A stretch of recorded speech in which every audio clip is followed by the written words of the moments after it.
Last night I did a preview for you all out in Karlstad ahead of Rally Sweden.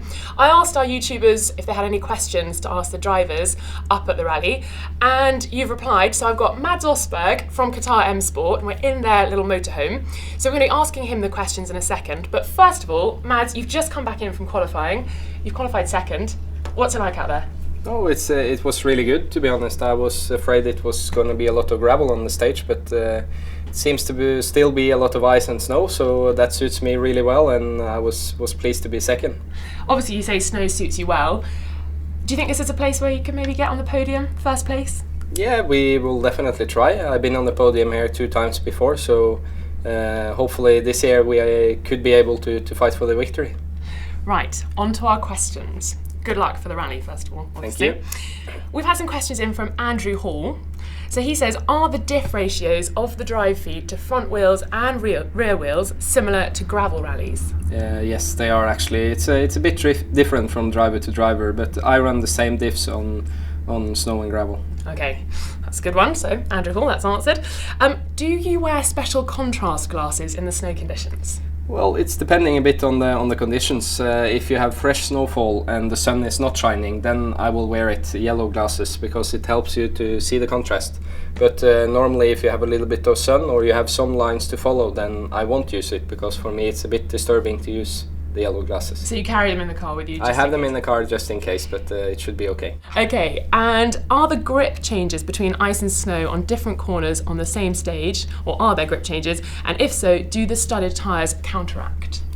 Yeah, I mean the grip change is quite big actually from snow to ice. We also see quite a lot of gravel on this event, and obviously the grip on the gravel is the best one, but it wears the tires very quickly. So the ice is the second most grip and the snow is the least grip. Normally then we struggle to get the studs through the snow and down to the ice where the grip is. So obviously the tires are working quite well, but with the new regulations we are running a wider tire than we did previously, and that means we struggle a lot more to get down through the snow and onto the ice. And so that gives you a bit of a difficult job out there. Yeah, it does. You need to be thinking a lot more now. You need to be in the line. If you lose the line previously, that could be okay, because the tire and the longer studs would help you. But now we're on a wider tire with a 6.5mm stud, which seems quite long, but we can really feel the difference. Right, okay, so that's the tyres covered off. Then we've got in slow, full snow stages, the anti-roll bar, front and rear, stiff or soft. Now, that doesn't make much sense to me, but maybe you can enlighten us. Yeah, it makes sense to me. Actually, on the front, we run no roll bar on snow. And in the rear, we run the softest one available. So it's quite soft. We want a lot of movement in the car, and we want to have a lot of weight on the outer wheels to be able to get more grip through the snow and down into the ice. Right, I've learnt something new today. Thank you, lads. And then if you could change anything in the car except the output power, what would it be? And don't say your co-driver. I would want an air condition for the hot event. Okay, yeah. And in the cold events, heating? Yeah, but the heating is not so bad now. It's a new heating system, so it's actually quite good. I'm very pleased with that. You're okay. Yeah. You're keeping nice and warm and toasty out there.